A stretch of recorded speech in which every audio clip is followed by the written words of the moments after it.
Amy Dangerfield. We just met. Yes. Several people was like, hey, have her on. Wasn't too familiar with the work. I looked it up. It looked like we have similar views on a lot of things. Obviously, no one's ever going to agree on everything 100%, but lots of agreements. I mean, we were talking about Nick and stuff before we got on. I don't know. We should save that to later. Or I guess we'll get into that since we were just talking about that. We were talking about... Might as well. The drama and the division. I mean, you guys, you had your little beef online, and I'm so glad that you guys have buried the hatchet because there's a couple beefs. Hatchet. Because there's so many, like so few people, who are speaking out against the Jewish supremacy issue.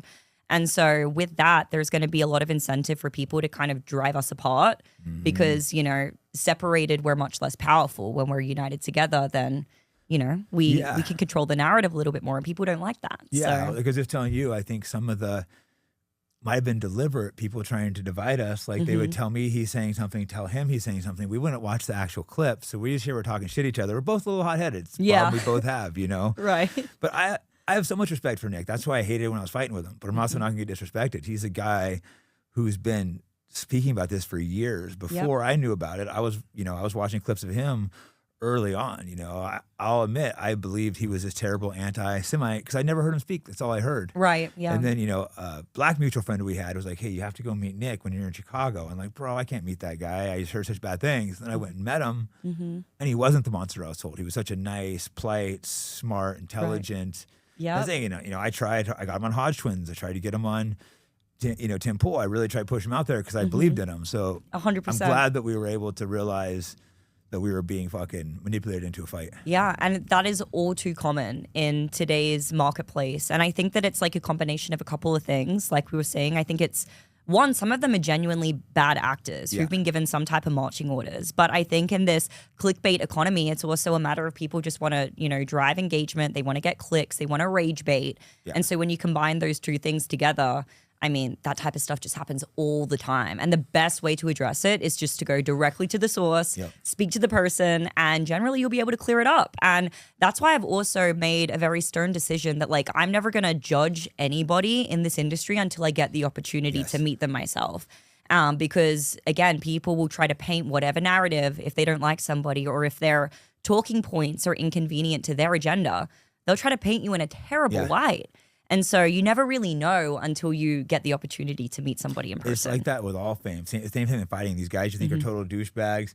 Then you meet them and they're so cool, polite. So I've learned never believe what you see even what you perceive off TV. Wait till you meet someone in person. Yeah. And just back to Nick real quick. You know, Dan Blazarian's the one that really made us get in the phone with each other. I want to thank Dan for that. He's the guy who's like, hey, you guys need to fucking knock this shit off. You know, your division. And he was right. I mean, Nick, we did disagree on a few issues, but not like the core of the problem of who's destroying our country. And like I said, this guy's done so many years, 10 years of working together. And I'd rather have him as a friend than a foe. And I'm glad. 100%. Like I was telling you, the initial time we got in a fight and then we talked for like 5 minutes and then like people were talking shit, egging us on still. Then we re-exploded into a fight. But then we talked for like 30 minutes. And then it's like, okay, now I feel like we actually understand what's going on. When was it that you guys initially did that phone call through Dan Bilzerian? Like it was a few weeks ago. It was right in the middle of talking shit. Okay. And then we said we were cool, but then we started talking shit again.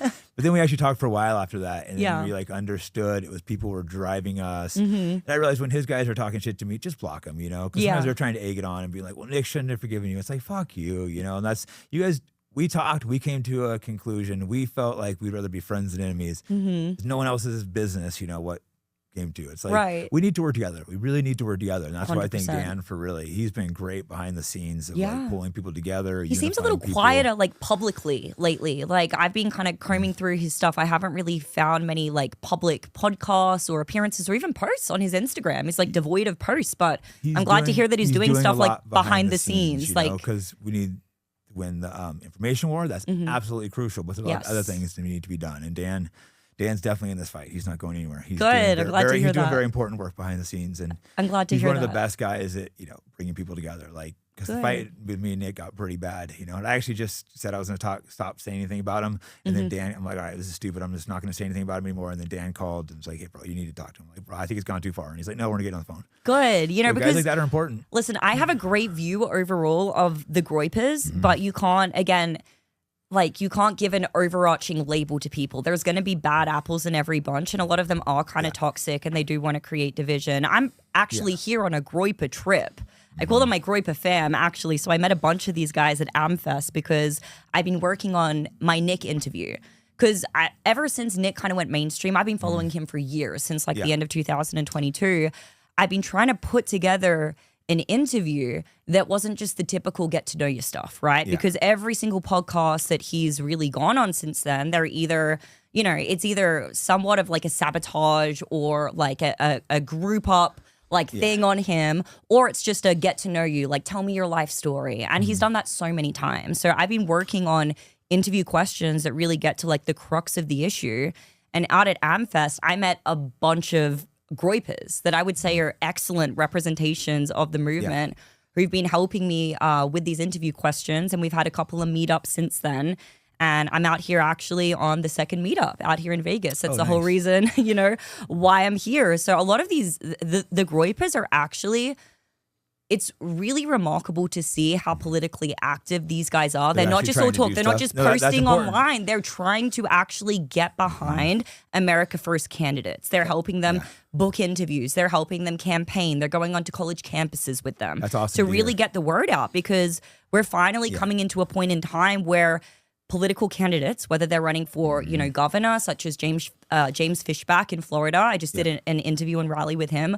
Or it's people like Dennis Fierster out in trying to represent California's 30th district. Much more difficult job out there in a very blue state. But these are unapologetic America First candidates. And it's honestly really kind of hardening to see the way that the tide is turning a little bit. Yes. No, it's gonna take time, but we're gonna win. I hate all these people that are like, oh, we can't win. It's like, you guys are cowards, you know? Right. We're gonna win this war. Unfortunately, it's not gonna be a 1 year thing. It's gonna be like a 10, 15-year process. But we're not gonna let these people continue ruling us. And it's the young people, you know, really hate them. Like, I'm older, but my generation, the older, some of the people, my generation's actually pretty much changed. It's the generation older than me that's just not willing to change their views. But I'm millennial generation, and I would say very much the same. It's the Gen Z that are really giving me hope right now that things can change. But they can, because this is America. And that's the difference, is America actually is the last country with any, like the last bastion of freedom in the West and around the world, from my perspective. Like, people always ask me, how can you be America first as an Australian? Because this is the last country with freedom, that it's worth actually fighting for anything. I mean, in the UK, there's been over 1,200 arrests for people making tweets. In my home country of Australia, especially since the Jewish false flag out there, which I'm sure we're going to get into, there was an individual, Brandon Kushel, who has just been locked up for 1 year behind bars for simply saying that the Jewish supremacy is the greatest enemy of the Australian people. Yeah, and this guy's a father with a kid. He's a father with a kid. I went to donate to his GoFundMe, but I had the wrong credit card in there, so I need to do that after this thing and repost it. You need some support. Money. His, you know, needs to be able to feed his child. Yeah, free speech. You know, he's saying these people are an enemy to his country, which clearly they are. They've taken away their free speech right, and they throw him in jail for 1 year for speaking what he believes to be true. Yeah. That's insane. They've implemented some of the strongest speech laws in the West. So you can actually be in prison for up to 5 years for speaking out anything that may instill fear in Jewish people. So even if it doesn't directly correlate to any harm that would be caused to them, either physically or psychologically, that's not even the standard of proof that they need. It simply needs to be something that instills fear. Not even harm, but fear. And they can be locked up for 5 years. And they decide what is fear to them. Exactly. They're the arbiters of that. So, I mean, you're completely right. There isn't any semblance of like free speech or freedom. Obviously, Australia was also disarmed in the 90s as well. So they don't have the right to bear arms. They don't have any type of a Second Amendment. Like, that's our Second Amendment is so crucial, because it is to take on a tyrannical government. It isn't just for home defense. 100%. It is to take out the people. If the evil people get too out of control, they need to fear the populace. 100%. That's why we need assault rifles and all these high tech weapons. Right. You hope it would never come to that, no, but I mean, I definitely don't want it to come America to that. has had a civil war before, you know, and look at the result of what happened with that. We became the greatest nation on earth, right? And I say we, like, I'm, you know, I truly like identify as like an honorary American at this point. I'm at the level where it's like, I feel like you can't be loyal to two nations. Like my allegiance is to America 100% because if America falls, everything else is going to fall with it. People are always like, oh, why do you follow American politics? People that aren't American. It's like, because the whole world kind of they kind of follow the trends in America. If we fall, the West is fucking. Maybe not places like China and stuff might be okay for Chinese, but like the whole in the communist country. I mean, but but the West is fucked. Any Western country that actually values any type of democracy, right, or has anything like us, like a constitutional republic, they're screwed.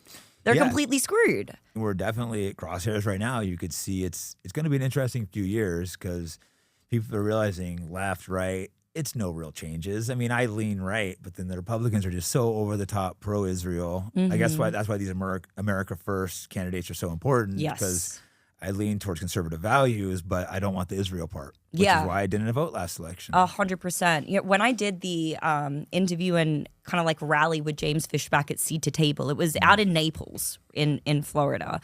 And, Florida is pretty base, but there's also still a lot of like establishment Republicans, like neocons there. So as I'm preparing for this is the first podcast that I've ever done in front of a live audience since going independent from Valuetainment. So I was like nervous. I'm like, they're probably, we're going to get some applause, but we're going to get some boos as well. There's people who are going to be very much against the rhetoric that we're espousing, especially when James starts talking about canceling out the Israeli bonds and investing them into American families and, calling out like Randy Fine and Marco Rubio and these people that kind of are pushing the Jewish supremacy power. I'm like, we're going to get some blowback.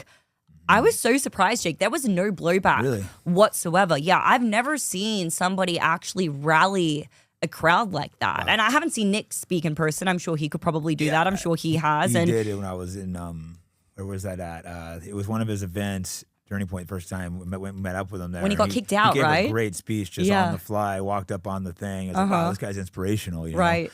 In fact, this is real quick to the Groypers. They treated me so good there. So that's why I thought, I'm like, I need to stop fighting with people. Like, they treated me so good this weekend. Right. I need to rethink things. And if instead of attacking one, just block that person. Because, like, if I'm attacking them, then it's like I'm attacking all of them. Exactly. It's really attacking this person. So that's why I just realized that. And since then, I've had no problems. Yeah. Again, you can't just, like, group label people. Like, even, I know that Nick's kind of changed his tune on her recently. He was kind of supporting her for a little bit. Or not supporting, but Anna Kasparian. He was kind of like saying, she's doing some good stuff for our side. And now he's kind of more taking the tune that like she'll always choose her liberal values over anything else. But personally, I've had personal experiences with Anna. We did a podcast together at Valuetainment called Her Take. And I can say that she's like an issue by issue person. And I think that she values, she hasn't said this, but what I've taken from my interactions with her is that she would prioritize America first and actually putting this country first over any of the liberal values, because that's all stuff that we can juke out in our local politics later. Exactly. That's kind of where I'm at right now. Yes. Big picture. And I don't know all of our politics, but people change also. People need to be like, maybe they were stuck on this like left thing and maybe they've looked at the big picture. Right. And be like, oh, our bigger enemy is this. We can, like you said, worry about these little issues later. The biggest issue is we need to get these on the Israel money, but it's not just that. The Epstein files clearly show there's just like this network, not all Jewish, but a lot of these Jewish billionaires that are manipulating our country. They're working above the law, above the FBI, above the DOJ. They're working with the banks. They're manipulating the stock market. Massive, like $100 billion frauds that aren't getting prosecuted. Yeah, and that's undeniable. I mean, when you go through the emails and you look up even the term like goyim, to see like what they really think of us like everyday people, they literally deem us as like subhuman, cattle, like akin to animals, akin to cattle, So it's there's no reasoning with people like this. Anna actually just made a post. She's like, "Hey, bitch, the goyim are waking the fuck up." Right. And it's true. I think the more that we can stand together, united, and even reaching across party lines in order to do that, because the more you get involved in this, you realize it is a uniparty. It's a uniparty. It's either, the like George Soros, like woke people pushing the NGOs that are funding the disgusting, degenerate liberal agenda, or it's the neocons that are being funded by like AIPAC. And it's two ends of the same coin. At the end of the day, what we need to do is focus on who are the actual America First individuals and let's work with them to take the country back. Well, you look at the difference between like they was fighting over pronouns, which is clearly retarded, but that's a cultural issue. You know? And it's the things, maybe a 1 or 2% tax different, maybe a slightly more lenient gun law. It's really small difference between the Republicans and Democrats, but they was fighting over all this cultural war stuff. But if you actually sit down, you know, and I've actually lived in conservative places and liberal places, so I have lots of friends that are both, so I could see, they're all human. You get these people to try to dehumanize them. Yeah. And it's like, that's what you do, dehumanize people. 100%. You know, obviously, we don't mean all Jews when we talk about this, but like very powerful ones. I think, you know, you probably know Chabad Lubavitch, which is the one that coming out of the tunnels. It's one of the most powerful organizations in the world. Pretty much every president has to go there. The head rabbi there, he's passed away now, but his beliefs were that there's Jewish souls are divine and our souls are like dirty, like filth, like non-human souls. I mean, even did you see the post that just went viral on X in the last couple of days where they looked up the word goyim in Hebrew to see what they were saying about us in Hebrew? And so many posts came up, and they're just like saying this in plain sight without fearing any type of repercussion. They're all too comfortable with it. But as soon as we say something back in Australia, for example, like this Brandon Kushel guy, and says that these people are the enemy of Australia, that warrants him going behind bars. But they can call us subhuman and say that we're akin to cattle, and they can do with us what they will. And that's perfectly fine. We just need to be okay with it. Like, no, I'm sorry, we're not okay with it. If a Jew would have got up there and said, all you goyim are filthy animals, you think you'd have been arrested that day in Australia? Absolutely not. Absolutely not. It's just, I just want the same rules. And they say it's anti-Semitic to want to live by the same rules. Right. And then even if they're, you know, they say that Israeli government are responsible for a lot of the false flags. It's like, if they're not, then stop making it appear so blatantly obvious that they are. Like, for example, with what happened out in Australia with the shooting out there. I mean, I'm sure you saw Arsen Kowalski or something. I think I'm butchering his last name. But this guy survived October 7th, right? He's a top 50 Zionist strategist around the world. And I'm not just making that up. This is literally something that's in his X bio, in his Instagram bio, okay? And then he moves out to Australia 2 weeks before the first gun attack in Australia happens in decades and decades. And he's just conveniently there and was able to conveniently take a picture, holding up a selfie saying, we're being attacked again. And the bullet like just grazed his head. Like, what are the actual odds? And I asked AI what the odds were. It said it was about 1 in a million, but it could potentially be less because he happens to frequent the same circles. But I think they even got the AI in on it. Well, they kind of scrubbed that picture. It's hard to find that picture now because it's so obviously fake. I mean, think if you're in a mass shooting, are you going to pull out your phone and take a picture and be like, Jews are under attack? Like, no, you're going to be trying to survive or trying to help other people. Right. You're going to try to help other people or you're going to try to get after the shooters. Exactly. Like, that's not what you do.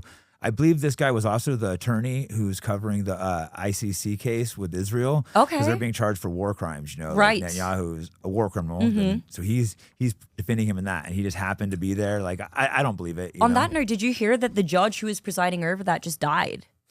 Motorcycle accident. Oh, shocking. Yeah. I mean, these people just keep dying. Anybody who tries to actually hold Netanyahu to account, they're just conveniently just passing there was away. a judge that was on I don't know the details, but one of these Epstein cases, and the FedEx driver, someone dressed as a FedEx driver came in and shot him up right before the trial. You know, like back to just one thing, false flags, 9/11. We're not going to get into it because it's so in depth, but I'm almost certain Israel's behind that. For all those 2 year periods before 9/11 into 2001, pretty much all the files are missing. Yeah. And one or two that happened to be in by accident. One's talking about Ghislaine Maxwell serving on a shadow commission for the 9/11. Wow, it's really? Like a fake commission, clearly, yeah. Oh my goodness. No, it's like it's just so insane. Yeah, I mean, it's like it's not a coincidence that these things just keep popping up again and again and again with all of the horrors that have happened around the world, not just in America, but in Australia and so many other places. It's like, this isn't a coincidence at this point, guys. Yeah. Like, and do they really think that we're that stupid that we can't use our eyes and our ears to say that, like, okay, 2 + 2 = 4. Yeah. Like, but they'll try to convince you that it doesn't. Exactly. And that's what they're trying to do with the trans thing. That's why I stood up to that so strong. If you'll say a man's a woman and a woman's a man, then you'll believe 2 + 2 = 8. Exactly. Yeah, 100%. Don't believe your lying eyes, you know? Yeah, you'll believe anything at that point. Yeah, no, they've gotten very good at it, to be honest. Thanks for watching Fight Back Podcast. If you like the show, like, subscribe, or share the video. There's also donation links in the descriptions. posts. And it was quite incredible to see the way that people have been captivated by it. But it's because, again, they're so good at the censorship thing. Yeah, they're so good at shutting people up. Like when I first started following Nick, you literally, if you wanted to make a post about him, you had to put his name in asterisks.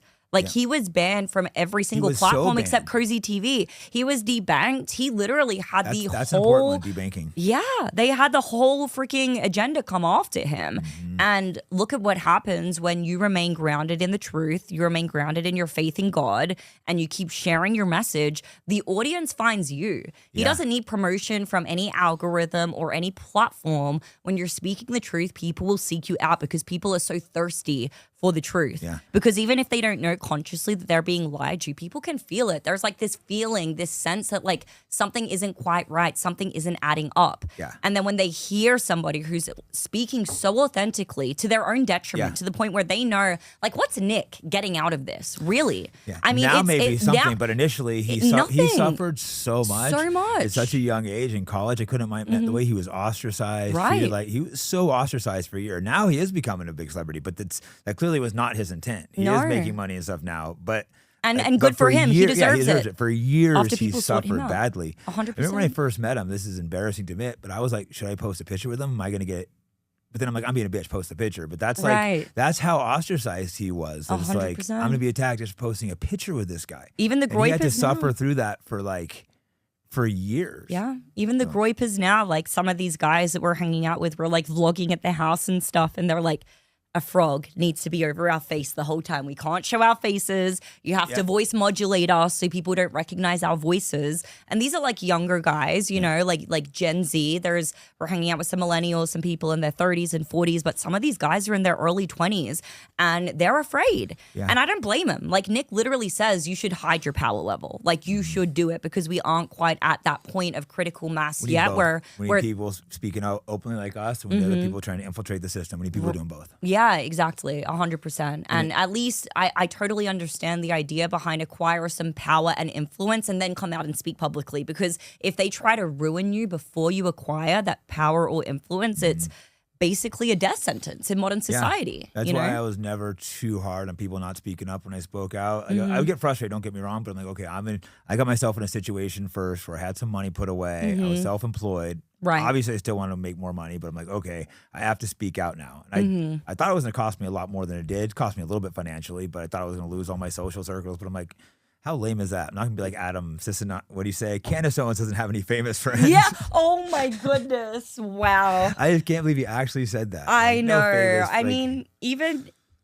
you know, and listen, I have a lot of respect for PBD and Valuetainment and everything that they provided. But even like when they were interviewing Andrew Tate and they're like, why were you hanging out with those guys? You could have been in the box with Trump and taking selfies with Trump and JD Vance and all these. It's like, you know, some people live for something beyond shallow, superficial things. Like they actually have friendships. They want to spend time with their friends. They want to go, you know, have meaningful conversations versus just like take pictures to post on the gram or post on X. Like, who cares? I'm sorry. It's so shallow. Yeah, I've been around fame for like years and you realize like how shallow it can be.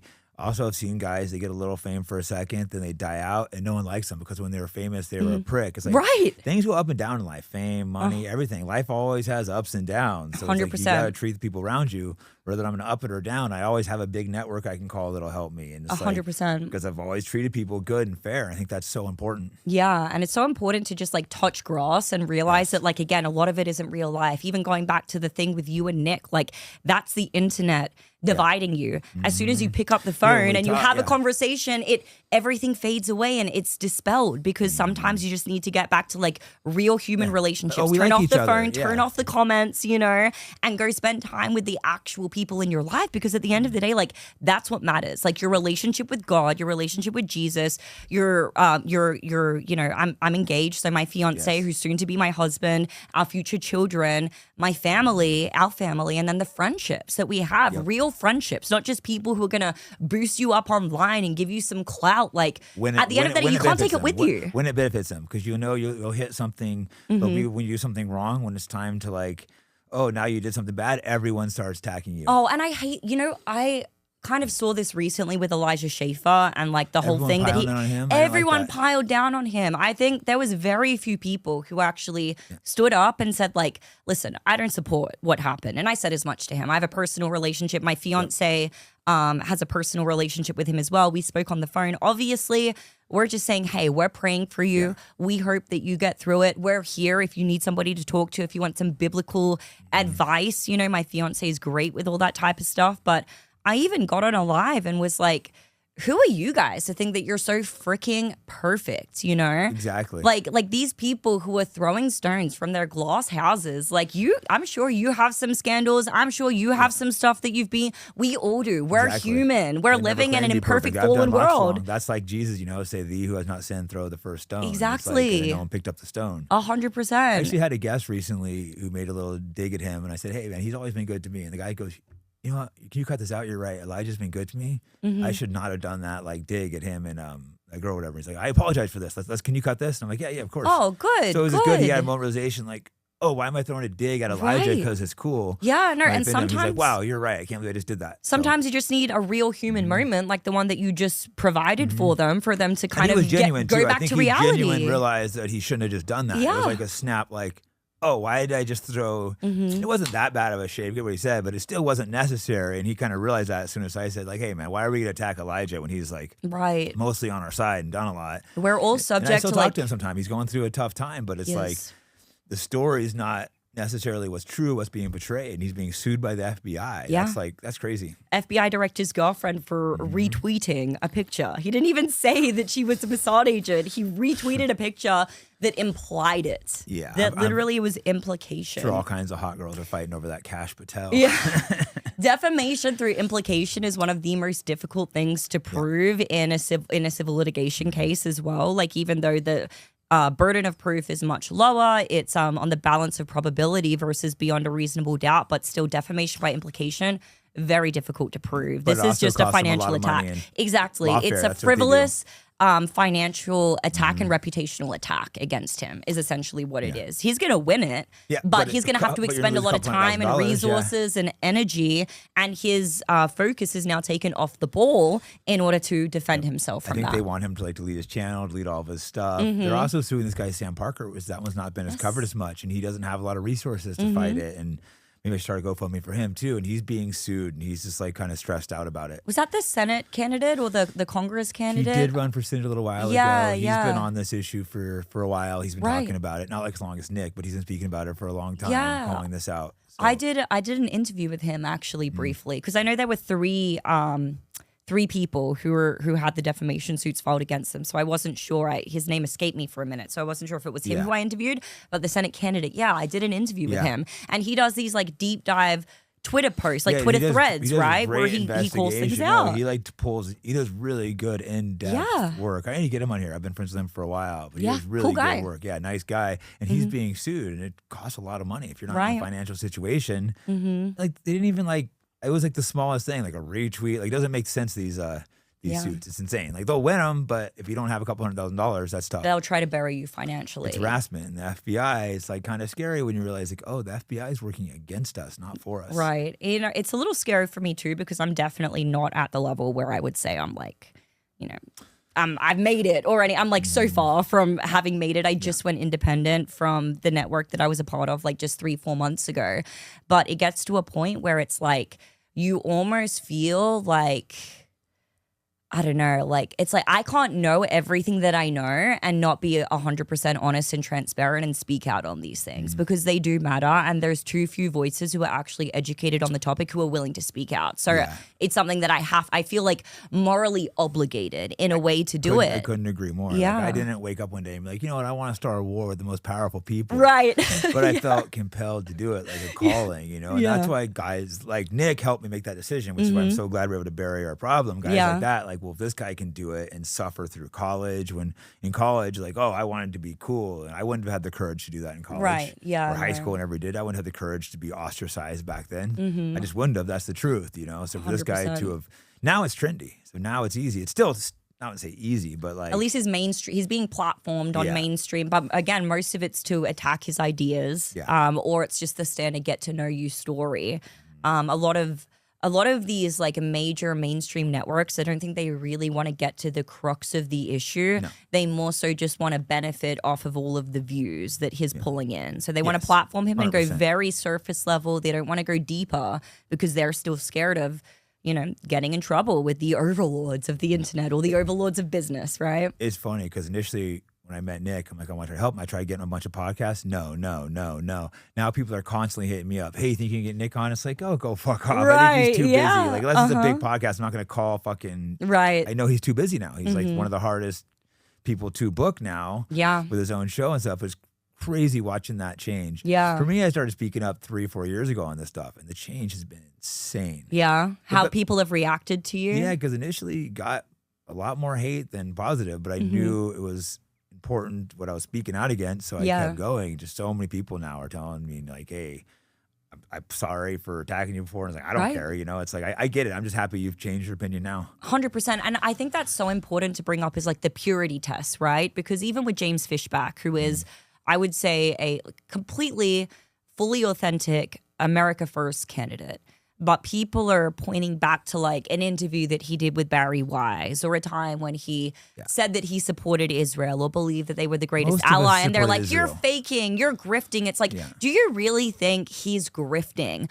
when his opponent is literally raking in millions of dollars from AIPAC? He's getting all of these donors. Like James has basically put himself on a financial island for the opinions that he has. He's not getting support. He's not getting any mainstream recognition aside from people attacking him. Do you really think this is the ideal strategy for a young man who's 31 years old to come into office? This is the most difficult way to go about gaining power in the political world, but he's doing it because, again, the way I see him is someone who is genuine and feels like he has a moral obligation to put Florida first and to put America first. And these are the people that we need to be welcoming them into the movement. People change their mind. I don't know a whole lot about him, but I should Please talk do, to him. yeah. Like, no, I supported Israel. You probably supported Israel at one point because that's what we were like taught as children in America. Actually, never. My Noj Papa is based, actually. Awesome. He left during the Hungarian Revolution in Europe. So actually, so he knew about these people for a while. But I always, it was just one of those things where I'm like, oh, everyone's grandparents are racist. Like, that's kind of cute, But then coming to America and actually following Nick and following yourself. Like, I found you through Nick, actually. Oh, nice. And hearing these different opinions, I'm like, Noj Papa was right. Oh my God. As Dan Blazarian goes, he had a crazy uncle or something that would always yap about it. And now Dan's talking about it, everyone's believing him. He's like, God damn it, I was fucking telling you this since 40 you were 4 years years ago. old, And they listened to you, not me. It's just, he's all just so mad. I'm like, I'd be mad too. Right. I'm like, Noj Papa, come on. I was like 7. I mean, what was I supposed to do with that information when I was 7 years old? Come on. I just love it. His angry uncle. I've been telling you this for 40 years. I'm really excited because my Noj Papa is old. He's 90 now. And I'm actually doing an interview with him next month on his life story. And he's had a really fascinating life, like everything from escaping during the Hungarian Revolution. He was actually a Mason and was able to get he was able to leave honorably, actually. He wanted to leave as he started to go up through the different degrees. He only got to the 13th degree. There's 33 total. So it's not like he, became beholden to all of the powerful information out there. But at the 13th degree, you start to learn some shit. And he definitely wanted to get out. And then he actually got a job offer in Papua New Guinea to kind of modernize their infrastructure. He was an engineer, a really renowned engineer.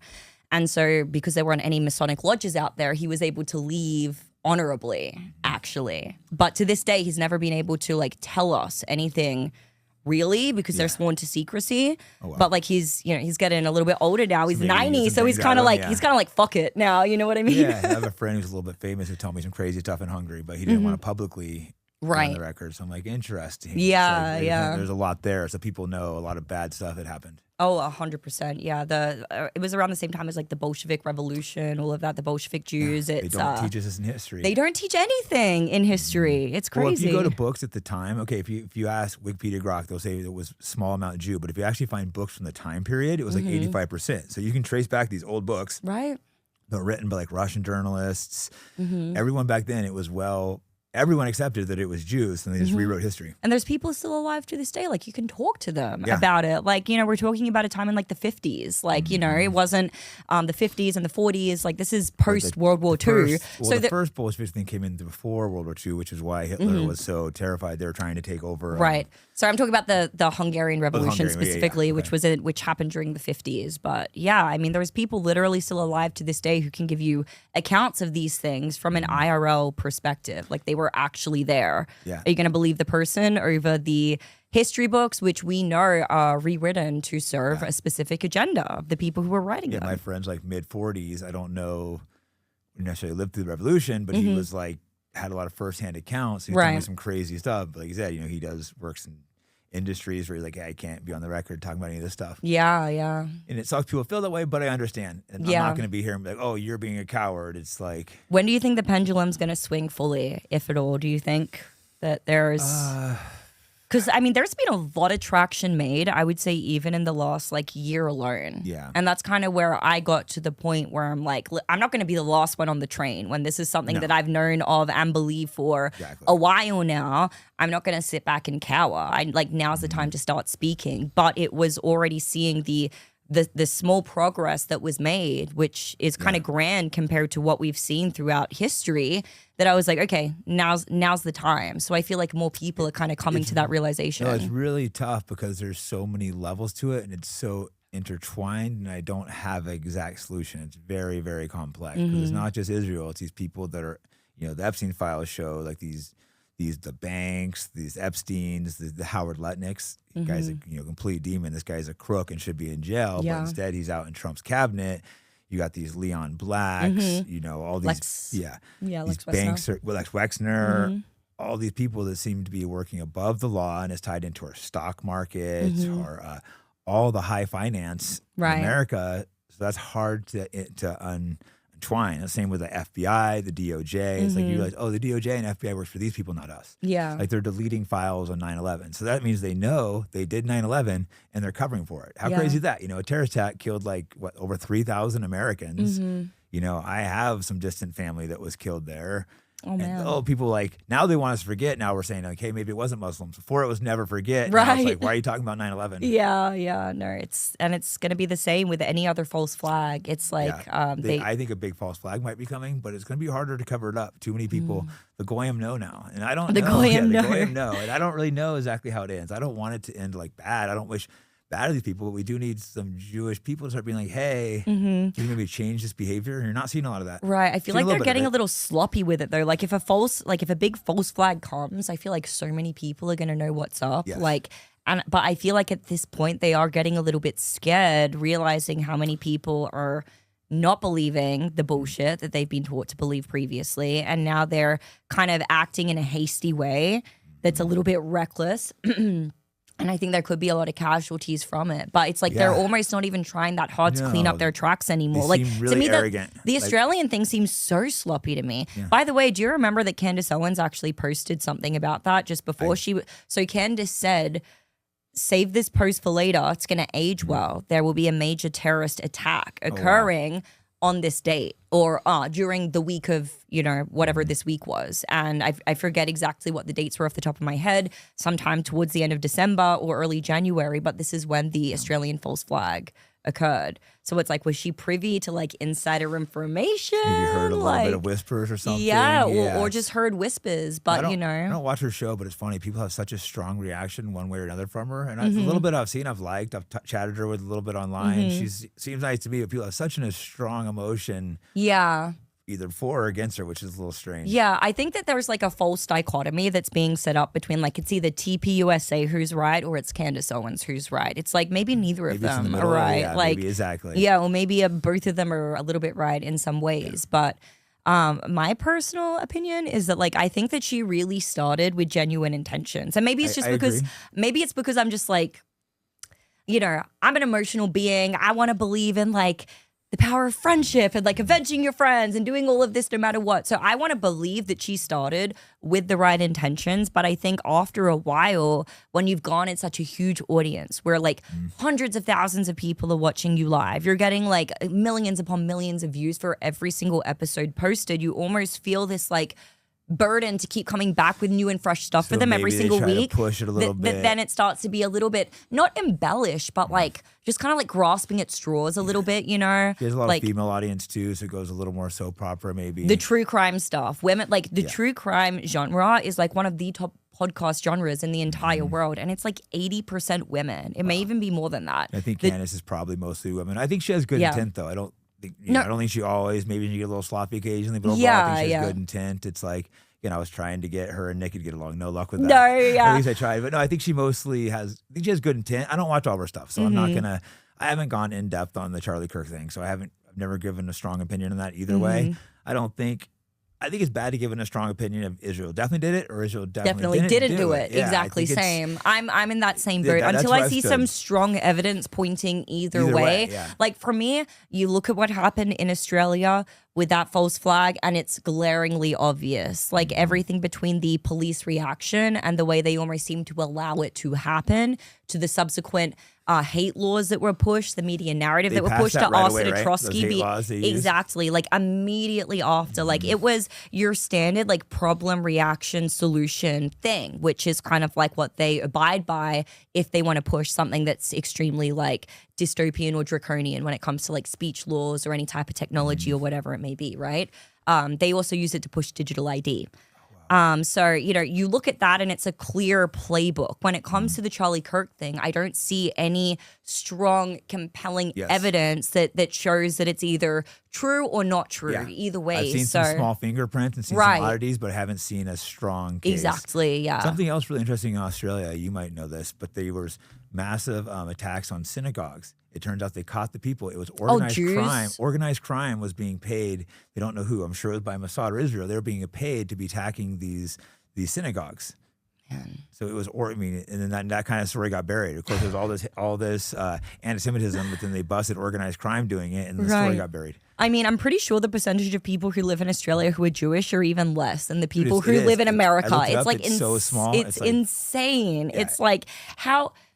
Literally, if anti-Semitism is so bad, maybe start like conspiring in the interest of the Australian people and we'll start liking y'all. You know what I mean? Like start using wielding your power and your influence and all your money to actually do something good for the Australian people or the American people. And then maybe they'll start actually changing their tune. I don't know how they don't understand if the guy says, hey, you're an enemy and you throw him in jail for a year, they're kind of proving his point. Proving the actual point. And it's the exact same thing with what's his name? The guy who he kind of did what Nick Shirley did, where he What's his name? God, what is his name? Because I'd never heard of him until recently. Tyler. What's his last name? Tyler Villa. He's a huge YouTuber. Right, and then he exposed the Jewish fraud, just like. And then you see how Nick Shirley commented in there, exposed it all. Yeah, and all these guys are attacking him, be like, "Wow, I didn't know you're an anti-Semite." Right, all the people who supported him when he did his initial expose on the Muslims, they all supported him for doing that. White fraud, right? I mean, white fraud, Somalia fraud. Yeah, but you're anti-Semitic if you. That's literally, they don't think we're equal to them. They're kind of proving that. Yeah, 100%. And then they go away. They go and they take away his Patreon account. His means of being able to make money. It's like, we don't control the money, but let me just completely destroy your ability to make income because you release an expose on us. It's like you're not helping the stereotypes. No, exactly. And the media. They just, there's been all these mergers of, is it Larry Ellison and his son? They forced China to sell them TikTok. They just got Paramount. Yes, they were in a bidding war with Netflix, right? Yeah. And I believe that Netflix Netflix just pulled out. Getting it. So they did. It's all owned by completely pretty much all of the media. They say it's anti-Semitic to say it, but who owns the media? Like 95% of it. Same as YouTube is owned by them. Google, Facebook, Instagram. I think Telegram. I think they bought. Even the AIs, like the AI will give you statistics on any religion, but as soon as you ask about something related to the Jewish religion, right? Or you even ask is this person Jewish? It's like, I am unable to make any assert. It's like, crazy. It's literally on their Wikipedia. What are you talking about? But they'll say if somebody's a Muslim, they'll say if someone's a Christian. Aren't. I look up and they like, I'll be Jewish, and it'll be like, we can't find any evidence, and I'll look up and the Wikipedia and it'll be there. It's like the first thing. It's like on the second line of their Wikipedia. Yeah, they got the AI working for them as well. Well, the ADL, they openly admitted to their training the chat bots. They also train the FBI. I mean, most people probably watching know the ADL. It's this, Jewish supremacist organization with Anti-Defamation tons League. of power. Yeah. They were founded to get a pedophile who murdered, brutally raped and murdered a 13-year-old girl. Yep. That's what they're founded. It's like Literally. If they'll defend the worst of the worst, these people, it's kind of like an Epstein thing. He was a super rich, multi-millionaire, and they were fighting to get him out of prison. And our ancestors said no and went and handled him. Yeah, I mean, the ADL, it's such a vague concept as well, like Anti-Defamation League, like anti-defamation of who, pertaining to what? Like, they're not very overtly clear about what it is they even do when you look at their acronym, unlike AIPAC, which it tells you exactly what it is within the acronym, But yeah, they're not doing anything good for society. And you know what? A lot of Jewish people will actually agree with that. Yeah. Like I had a roommate just last year, Jewish lady. We would debate one-on-one about the ADL and about AIPAC. And for the most part, she actually conceded to a lot of my views. She actually agreed with me on a lot of these things. We would have some grievances about the war in Gaza, which I perceive to be a genocide. She called it a war. I called it a genocide. So we would duke that out. We couldn't find any common agreements on that. But by the end of the conversation, we would give each other a hug. We go on with our lives. We still remained friends, right? This is when I was working at the former big network that I was a part of. So I wasn't really super outspoken on these things publicly, not because they necessarily they didn't try to censor me or anything, but it was just out of respect to the platform because I know that this is not a popular opinion and I don't want to cause any issues for them, right? But I go independent and then I start my first 2 videos that I put out. The first one was about AIPAC versus America First. The second one was on the Jewish false flag, and apparently that did it for her. And all of a sudden, we already separated as roommates by this point. But then she starts hitting me up. She's calling me a Nazi. She's saying that I hate Jews. She's like, you just hate Jews. It's like, bitch, we have these conversations in person. It's just buzzwords they say. Person to person. And by the end of it, we were able to still shake hands and get along. What? Because now I'm saying it on a public platform and espousing things that you already know that I believe. Now I'm a Nazi and now I'm a terrible person. And now she's going and trying to make up all these rumors about me and ruin my life to a bunch of people. It's like, you're not helping beat the stereotypes either, lady. Come on now. I had a Jewish friend of 20 years who, we would disagree and debate over this Gaza stuff. And I started speaking publicly against it. And he was still acting like we were friends. I've been a real friend of this guy for 20 years. Right. And, I treat my friends good. I've done a lot for him. And he was a good friend to me, I thought, too. But then he was writing my sponsors, trying to get them to cancel me and stuff. I found out. I was just in disbelief when the guy sent me a bunch of the emails and I saw his name in there. And I was like, but then I looked up the email and I'm like, oh my God, this is my friend. It's just I couldn't believe it. It was shocking. I'd never been betrayed by a friend like that. Right. No, I felt very betrayed also. What's funny, it was actually a person on the left who was catching wind of her sending out these false messages about me in these Discord groups. Someone on the left who technically we've had very strong disagreements, but even this person felt more loyalty towards me, someone who wasn't even a close friend of mine, seeing that, knowing she was spreading blatant disinformation, still came and told me about it because he felt bad for me compared to this woman who was my real, genuine friend who I also did a lot for. She did things for me. She was a great friend to me during our friendship. I also did a lot for her. I thought that we had a real relationship that went beyond politics and differences of opinions, I'm the type of person, we can have a disagreement and then by the end, I can walk out of the room and still be friends with you and not have any negative personal opinion of you. I may dislike your ideas, but I'm not going to hate you as a specific person. And it's interesting. I feel like it's almost brainwashed into them, this fear that as soon as anybody starts attacking publicly, not even you, but your ideals, that automatically that person's a Nazi, that person they need to be deplatformed, they don't deserve to have an opinion, all this stuff. But it's what is that? I really don't know anybody from any other group who operates that way. It is. I think it is. It's from a young age, they've been conditioned. So a lot of it, but they need to break this conditioning because it's causing major problems. Right. How can it be broken though? That's the thing. I literally can't think of a solution for it other than just I don't know, I guess exposure therapy to they have to just get used to the fact that people are going to be able to assert their opinions. This is America. Yeah. It's a free country. We have free speech. They can't handle it. And we're going to do it. I'm sorry. Guys exposing the Jewish fraud, they just flip out and call them anti-Semitic. Yeah. And it's I lived in like San Francisco and New York during the peak of Trump. I didn't lose any friends over that. You know, people were like fanatical over that, but I'm like, oh, you know, I'm able to have relationships with friends. We talk about it and then still be friends. This is the only time, you know, I'm not one of those people that's ever lost a friendship over stupid shit like politics. So seeing that, it's like, oh, this is so embedded in the guy's head that he has to view me as the enemy. Yeah. Sad, like, sad state of the I'm world, just a man.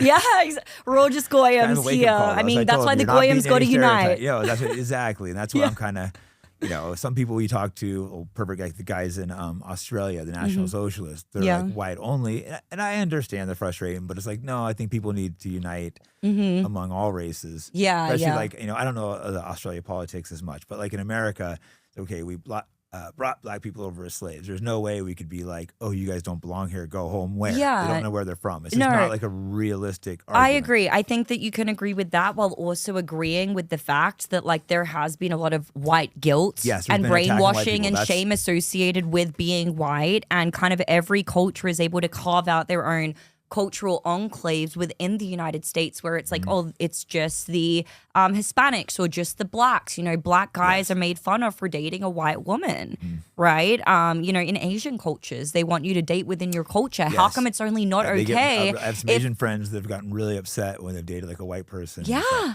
Right. Like really openly, the whole family openly just like shames them. How come it's okay for every single other culture to want their children to look like them essentially and to want to continue their lineage except for white people? Yes, like that's the issue. On us. Then that's why I talk to some of these white nationalists. I might not agree with them everything, but it's like I wanted to hear them out, let them tell their side of the story. Right. And most of these guys weren't hateful at all. And, you know, the one that really opened me up was how I didn't realize how every white country pretty much had been under attack in the last like 50 years, gone from like 90%, 95% to like, you know, 60%. It's being watered down massively. Like all around the world, you're like, wow, this is like a deliberate attack. And it really is. So I understand these guys' frustration, which is why I will sit there and have conversations with these guys. I don't need 100% agree on everything to sit there and have a conversation with people, and most people won't do that. 100%. And just by talking to these people, I'm constantly called a white nationalist because they try to like, I talk to communists, I'm never called a communist. I talk to black nationalists, I'm not a black nationalist, but they try to use this to scare people like, oh, you're not allowed to talk to that person. Right, yeah, no, they want to dilute white culture.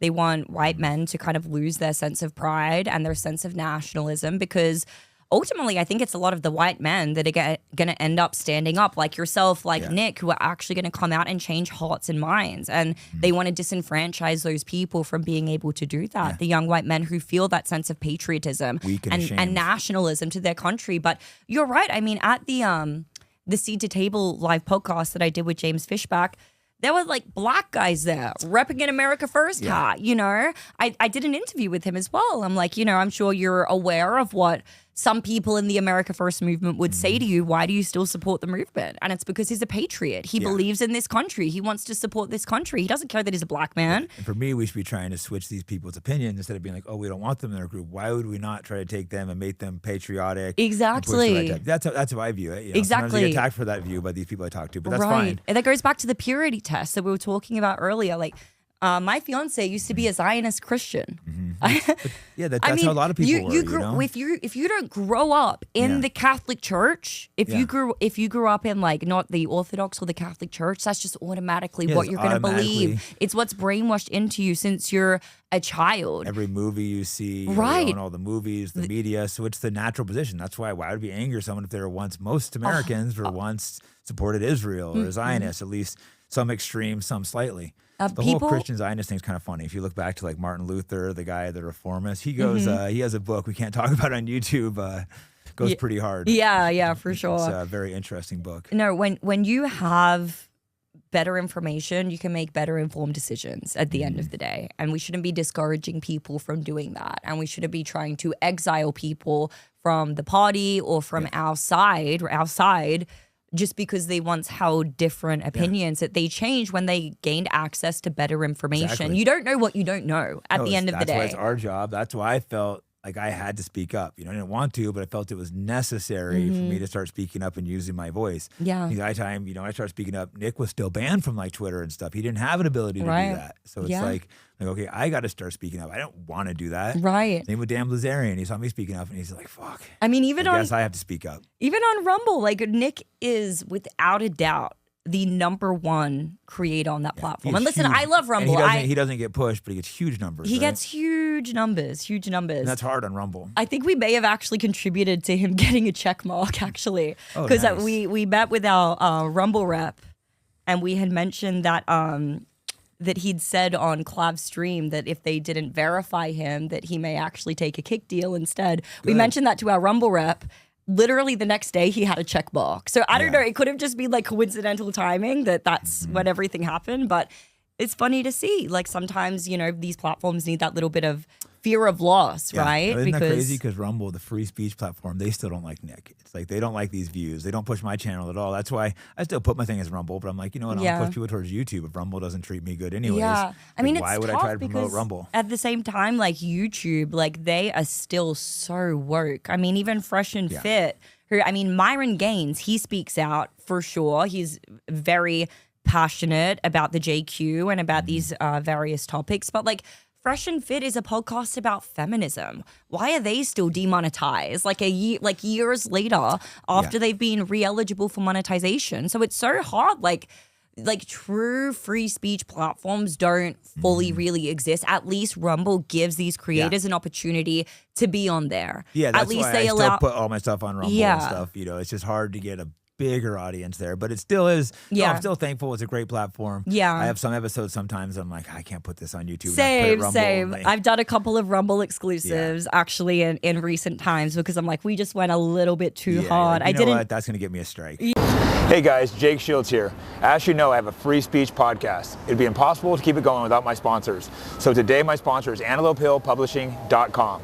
So go to their site and use the promo code FIGHTBACK, and they have lots of different books that are hard to get, foreign languages interpreted. Today I recommend the book Opiate of the Masses. It is a full investigative journalism of the opiate crisis in America. Again, AntelopeHillPublishing.com, and be sure to use the promo code FIGHTBACK. Yeah. I did an interview with this woman named IMA. Have you heard of her? She puts out I don't think so. like political music, like anti-Israel music, fully calling out Bibi Netanyahu, and she's doing quite well. She gets millions of streams on her songs, but she was completely dropped by her label for the views that she had. She also worked as a medical doctor. She refused the COVID vax, lost her job for that as well. Like, this is a woman who's been so outspoken in the pursuit of truth, who has used her artistic abilities that God gave her to spread truth to people. And so we did an interview. We went all in on everything, all of her views. And then we were like, we can't put this on YouTube. It's not going to work. We're going to have to put it on Rumble. Some of the COVID stuff you still can get banned for, but but we were right about it. Like, the vaccine wasn't effective. It was causing harm. It's like so many people lost their channels for saying that when they were right and didn't get them back. Yeah. It's really hard to get your channel back. Sneeko just got his channel back, which is I'm really happy. Sneeko's a guy I like a lot. Yeah. Happy he got his channel back. Right, but so few other people. I mean, Fresh and Fit still demonetized. Yeah. Nick is still not allowed on there. I mean, ended up getting his. I think he was working on it for a while. But. Yeah. You have to be constantly petitioning them, I feel. You need to have a rep. You need to be doing all these things when it should just be a normal due process. Like, if you were demonetized and they say you're re-eligible for monetization by X date, and then you go and you apply on X date and they still don't give you your monetization back, like, what is that? They're still actively suppressing voices who are trying to speak about the truth. Yeah, I think it needs to be part of the First Amendment. People be like, oh, it's a private company, but they've gotten too big. Yes. Where it's like the free speech is the public square. Exactly. That is YouTube, Facebook, Instagram. To say our ideas aren't there when they have basically a monopoly on it. 100%. Yeah, there's Rumble, but it's really no one's good. Not no one, but majority of people aren't going to sign up there. You're not going to get new people over there. Yeah, and you can't engage on it either. Like, I remember I only started using Rumble to watch Nick's show. And to even like a video, you need to have an account created. So I would go to support and, at the start he says, like the video, leave a comment, let me know what you think of the show. I go to like it and it says, you need to create an account. And for 6 months, I was just whatever, metaphorical like. I like it, it's good. Exactly. But you don't actually go and you make the account to support the creator. It wasn't until 6 months of watching his show on there that I was like, okay, let me actually create an account. I'll start following some people, supporting their work on there. But it really is so important because our views, our engagement, our vote politically, like these are the only things that we have that really wield power, we right? Support each other. We're against people that have a lot more money and power than us, but there's a lot more of us. We're awakening. Exactly. I think we are going to win. It's just going to take a while because it is so much. It is such a powerful enemy. Yeah. So we need to help each other. There's people, I donate to some people that do great work and stuff like that. If you can't afford it, you can't. But if you can, it doesn't even have to be a lot. If there's a lot of people, sometimes like, $5 here or there. Yeah, it doesn't take a lot, difference. like I'll probably retweet that guy's GoFundMe. Yeah. A lot of people don't have a lot of money, but give $5. 100%. It's like enough people do that. He can feed he must be stressed out trying to feed his wife and baby because he went to jail for free speech. He's ineligible for parole for 9 months of a 1-year sentence. So, hopefully he doesn't have to serve that full term. In 9 months, he'll be able to get out. But that's 3/4 of a year away from his wife and children for saying one sentence. It was literally, when you watch the speech, less than 45 seconds overall, not even doing any call to action when it comes to violence or anything like that. And he's away for 9 months. There's a picture I think I posted, went pretty viral. It's just an Indian guy arresting him. So it's like an Indian arresting Australia on the behalf of the Jewish. Right. That pretty much sums it up right there. Right, sums it up right there. Yeah. Australia's beautiful. I've been there like 5 times, I think. It's a beautiful country. It really is. A beautiful landscape. There's, the people there, the real Australian people, are genuine, laid back people. They love to roast each other. We call it taking the piss. I can handle that. Yeah, I'm a fighter, so to me it's like natural. Like, okay, I can talk to these guys. But it gives you like a good sense of humor, and it kind of like equips you. At least I feel like it equipped me for this online scene. So that way when people are like in my, DMs or in my comments, like slit your vocal cords, I'm like, and whatever. It's hard for a lot of people to care. adjust to that when it first happens. I think to anyone, the first time you have people hating on you online, you're just like, why are they doing that? But right. Me, I'd been fame for a while, and the people they like to hate on people. Yeah. But it's rarely people doing better than you hating. Someone said, you don't see a hater doing better than you, which is generally true. It's people that 100%. have nothing going on. They're angry at themselves. They want to just throw hate at people. It's always anon accounts usually. Yeah. Right. It's always anonymous accounts that are doing it. And I was telling you just before the show, I just started blocking them. I never really have done that. I was always don't be a bitch. Like don't block people. It's like a bitch move. But honestly, I don't care at this point. It's I need to stop arguing with these people and just start blocking and just them. block them the instead. Same way. It's a bitch move blocking people. But I'm like, no, that's the wrong way of viewing it. Yeah, I agree. I think we need to encourage people to grow their block list. What part of Australia are you from? I'm from the east coast of Australia, Sunshine Coast, Gold Coast, nearby Brisbane. Gold Coast, yeah. Yeah. I've been Brisbane, Gold Coast. Mm-hmm. Yeah, Gold Coast is beautiful. It's right on the border of Queensland and New South Wales. Great area, but dude, I haven't been back in nearly 10 years. Oh, wow. And I don't have American now then. Yeah, I don't have a desire to go back, honestly. I'm getting married next month to an American. You might get arrested if you go back there. Yeah, exactly. 100%. That's a real thing you have to worry about. Mm-hmm. No, if you question anything in World War II. There's things that I love about Australia, but America, this is where I feel patriotism to. Again, I feel like this truly is the last bastion of freedom in the West. So this is where I want to invest my energy.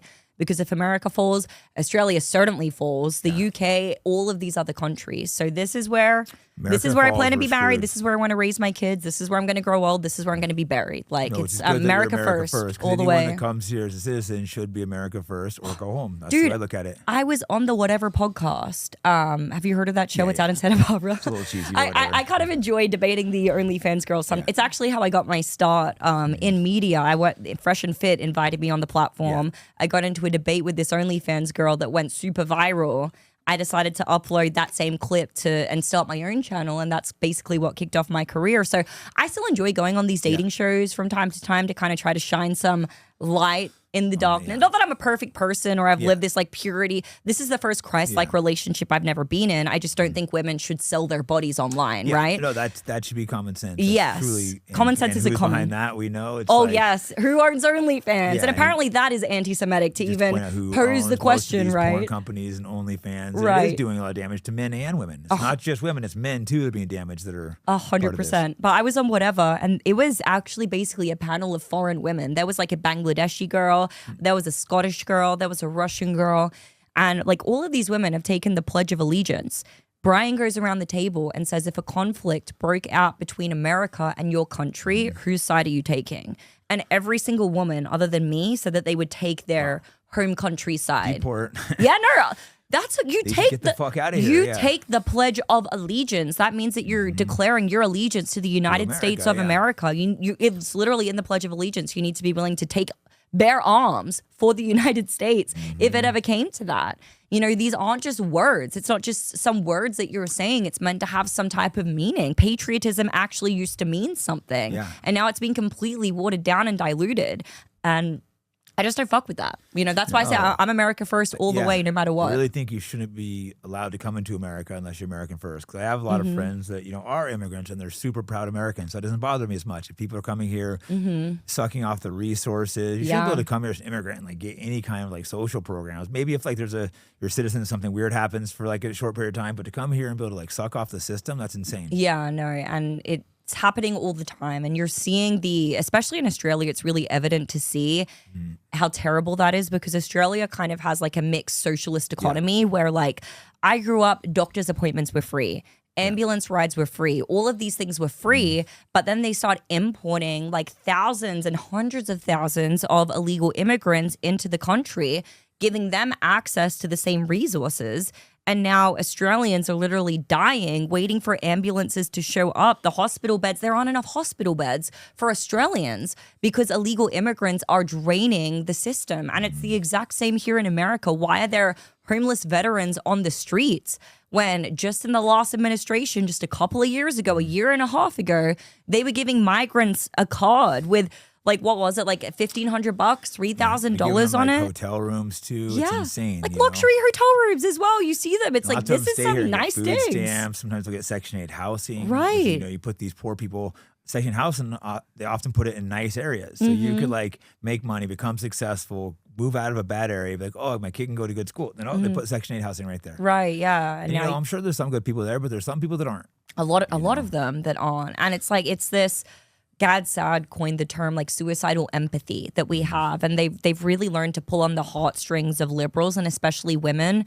Women were such emotional beings. And that's why most women, they lean liberal because they've learned how to really pull on the heartstrings of women when it comes to all of these social issues. Like, why don't you feel bad for they come from war-torn countries, right? You know, why don't you feel bad for the gay kids or the kids who don't feel comfortable in their own body, you know? And they play on this suicidal empathy. And then we don't realize how bad it gets until we start to actually see the repercussions. And things like Irina Zaruska happens, where she gets stabbed on a train from an offender who literally has been let in and out of jail. It's like this revolving door of justice where he's been in and out for like 15 times or something like that. But he came from a poor family. Like, have empathy for him. His parents were dropped, whatever the excuse may be. I don't know his background, but this tends to be the rhetoric. They look at your antecedents, your past history, to determine like, oh, we feel sorry for you. Okay, we'll let you out of jail because you had a tough life. Like, I'm sorry, I don't care. Keep them locked up. I've been saying for years, the Republicans, I mean, I hate the Republicans right now, but they need to look at emotions and do what the Democrats do. They need to do their own versions of their, you know, maybe propaganda or whatever, but you need to like target the emotions because that's what affects women. Yeah. Like the Palestinians affected the women a lot more than they don't understand like the banking cartels, this type of stuff, but they're going to be affected by the dead kids out there. So they're affected emotionally. It's like, they don't, as a whole, women aren't going to, you know, they said they have more emotional thing, which maybe it's a good balance. Maybe we're too logical, only look at things logically. That's why men and women balance each other out because they have more of an emotional side to see things from. 100%. Yeah, no, that's actually a really great point because you think of a lot of the outspoken liberal voices who are talking about America first and wanting to unite with people on the right to push an America first agenda. The issue that initially got them to become aware of the Jewish supremacy was the war in Gaza, was the genocide in Gaza. And anybody, like even on the right, like anybody who claims to be pro-life but supports children who are still being shot in the head to this day, you know? They're like, raping, torturing. It's you can't claim to be pro-life and then support that. This is truly evil. And that's when I first woke up about Israel. When I went there like 10 years ago, I could just tell they were lying to me with their propaganda. Really? So you can just tell when someone's lying to me. So I started looking up and saw how terrible and evil they were treating these people. You know, so I knew when October 7th happened, I just started saying, hey, this is more complicated. And lost like 10,000 followers in a day. But I knew really? It was wow. like, it was worth it though because it was truth. It was something that was important that I knew what these people were suffering. And I've been criticized from the right, like, oh, you care about the Palestinians too much. One, I care about them But also I understand like women are going to be affected a lot more by seeing the visual side of it. And you have to you have to look at bringing the left and right together. They have to see it from this perspective. They're not going to see it from the perspective that if I'm trying to pitch it with, hey, these billion, they should understand the billionaires, but they're going to call them white billionaires. Right, until exactly. They start seeing like, oh, they're not. Yeah, no, 100%. You're so right. That's a very, very much a unifying issue. I think, yeah, no, 100%. Anybody who doesn't see that as they're either severely brainwashed or they're evil, you know? You should like to be able to look at that and not be this as evil. I just don't understand how people can do that. Yeah. Like, how are they viewing it? How I think can they watch this? You're right. It's gone beyond a level like you want to make the excuse for them and say it's brainwashing, but I think that comes beyond a point of like plausible deniability.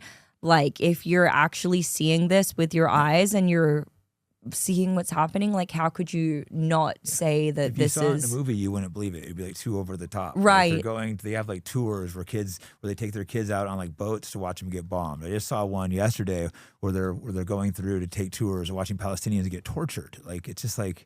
Truth is stranger than fiction. You know, they had the pro-rape riots of 2024 where they rioted because they arrested people that were gang raping Palestinians. It's like, it's an insanity that's hard to grasp, and like Jewish people really need to start speaking out against it instead of calling us anti-Semites. Like you better wake up and be like, hey, this is not the path forwards. And a lot of them are, but you don't get the airtime on that, right? They don't publish that in any type of Jewish media. There's been people like Jews who have been protesting in the streets about Bibi Netanyahu's corruption.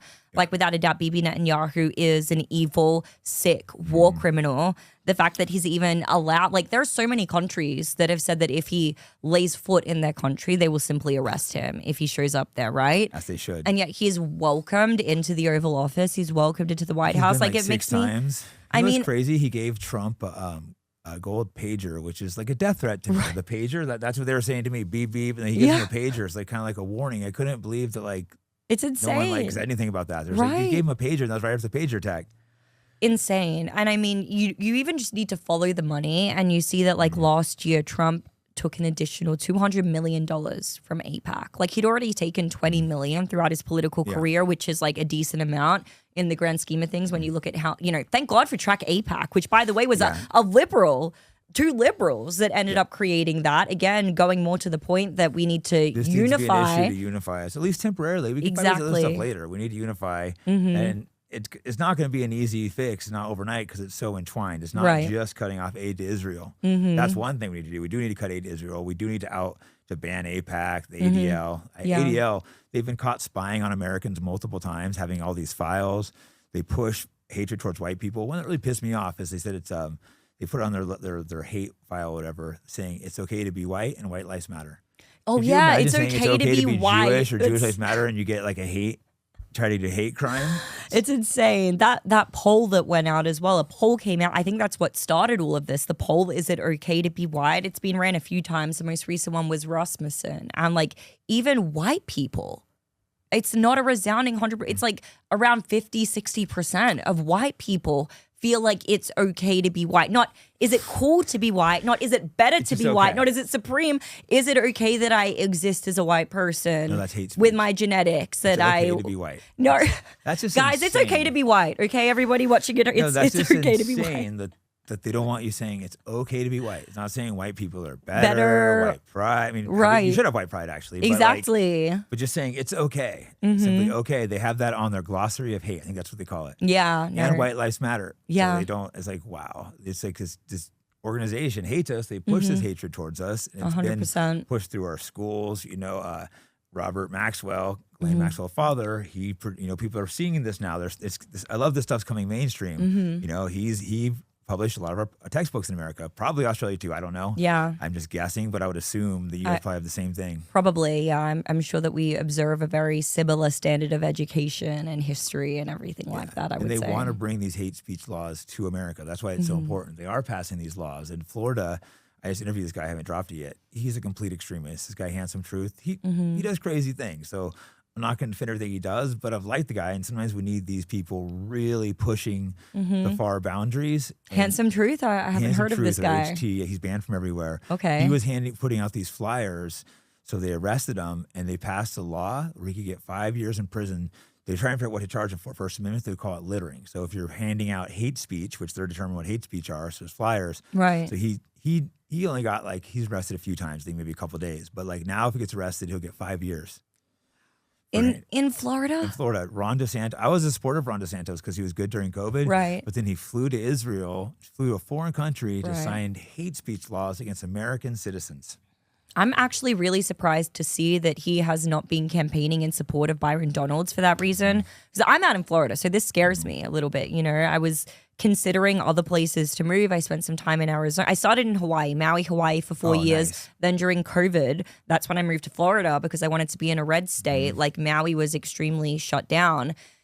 Out in Florida for 5 years, and then went out to Arizona. I was looking at other states, but then seeing, you know, well, one, my fiance's family is out in the Naples area, but also seeing James Fishback and, you know, everything that he's doing out there. I'm like, okay, I want to have a governor that's this base. That's We're great. staying in I Florida. should do a little more research on him, maybe talk to him. You should. I've seen a little bit of him, but I haven't seen a lot of him. But No, please platform I need to do him. more of pushing these guys that are trying to make a change. Nick endorsed him, actually. Nick actually officially I endorsed need to look him. up before I endorse him, but I'm sure I probably will. It sounds like the clips I've seen, it seems like to make sure there's nothing, you know, no one's perfect. So I don't need to agree with him on everything. But No, some policies that I can think of off the top of my head that you'll like, he said that he's going to bring back public executions for anyone who is found to be involved in capital child sexual operations relating to the Epstein files out of Epstein's Palm Beach residence. So he wants to bring back public executions for that. Yes. He wants to take about the $300 million alone that Florida spends buying Israeli bonds and redivest that into the Florida community, into you know, helping young people buy homes and to things like this. And he also wants to institute his OnlyFans sin tax. Now, obviously, as Republicans, you want to believe in, like, you know, small government, less taxation, all of this. But society's gotten so degenerate. We do need genuine incentives to stop girls from seeing this as like a legitimate career path. And so he wants to tax them and take the money. Extremely high tax. 50% is what he's saying. And he wants to put that into crisis pregnancy centers, school lunches. He says he wants to stop the goy slop at public schools, right? And all these things. Porn should be harder to access for kids. Yeah, 100%. You know, I was thankful when I was growing up, it wasn't online like that. I didn't realize the epidemic they had until I talked to the younger people, talk about having addictions like 11 years old and stuff. Like, what? I didn't know that was going on. 100%. Think about it, if I had access to 11, probably could have seen doing the same thing. It's like a problem that no one wants to talk about. It's rampant. You can't talk about porn. It's like, is this really healthy for society? Right. You go to a lot of these Middle Eastern countries and it's banned. They have it banned. And people blame, you know, people always want to blame the men. It's like, oh, stop watching it and then there won't be a market for it. It's like men's natural proclivity is to be a little bit more animalistic, kind of tapped into that like sexual energy, right?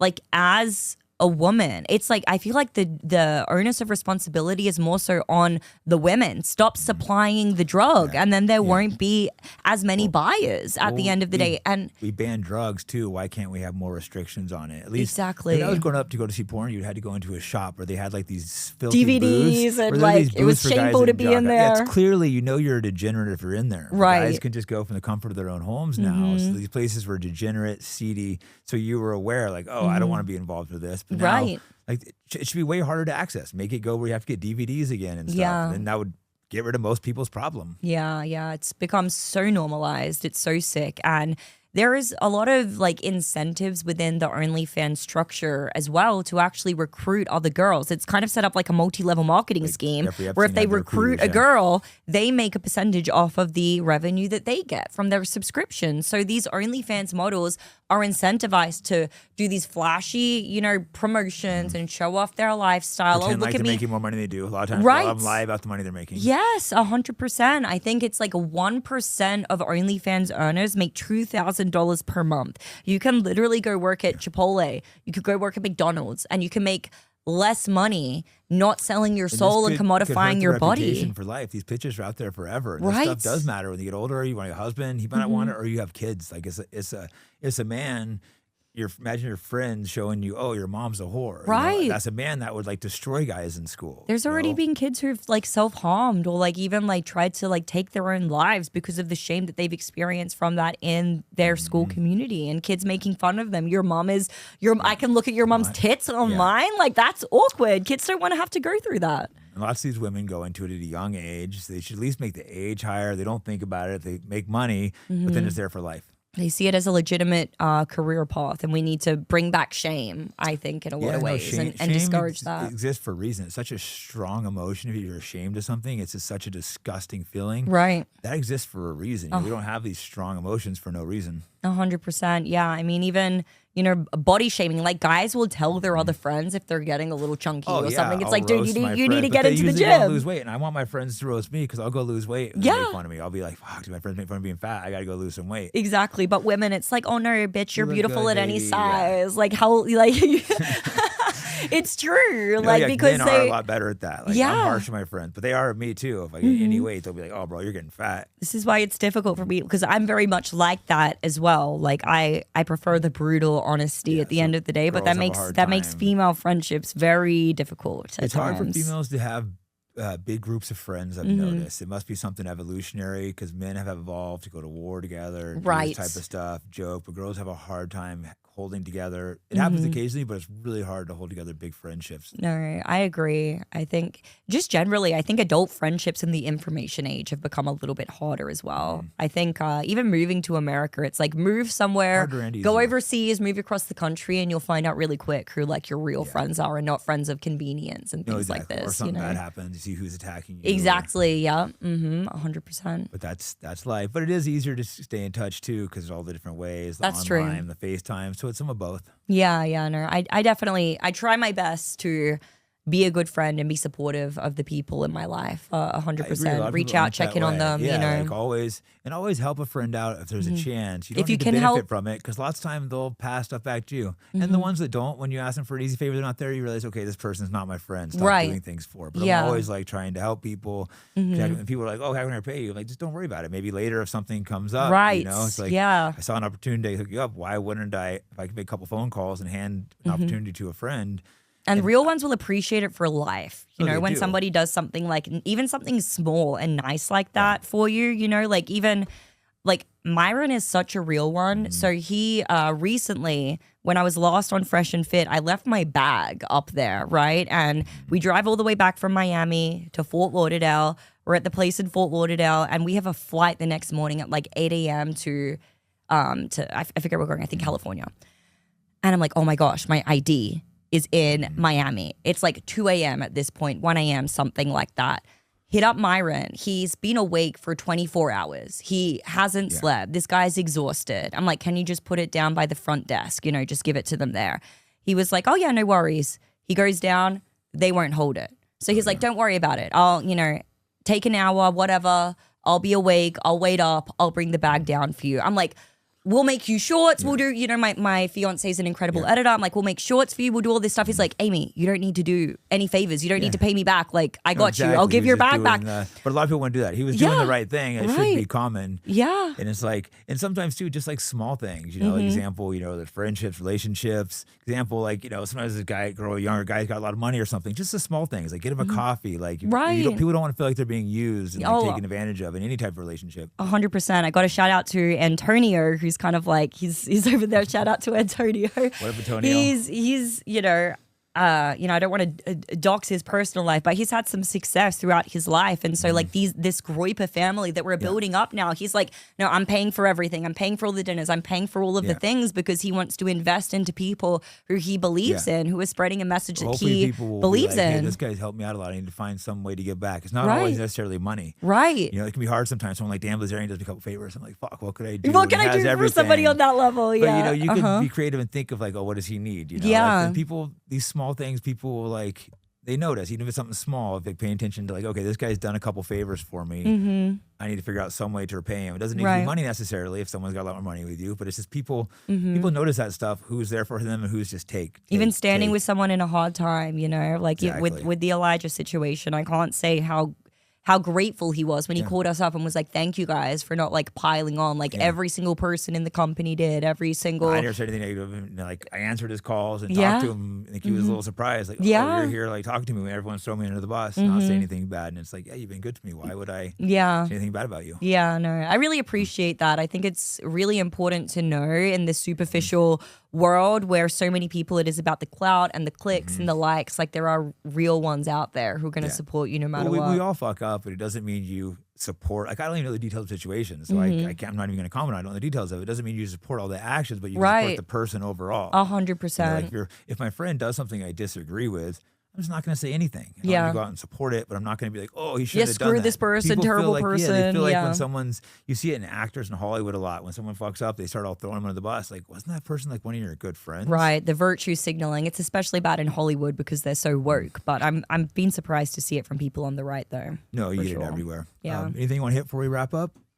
Covered a lot. Yeah, we kind of hopped around a little bit. Yeah, we covered a lot. I think we've been gone for a little over an hour and a half as well now, too. For a little while. Yeah. I mean, I think we covered most of it. Yeah, we touched a little bit lightly on the Epstein stuff, but I mean, if I'm ever back in town, I'm sure that's going to keep on unfolding. It's going to be uncovering for a while because they still have withheld 3.5 million files, I believe. Yeah, no, 6 million was meant to be. Can you believe it was 6 million that they needed? 666.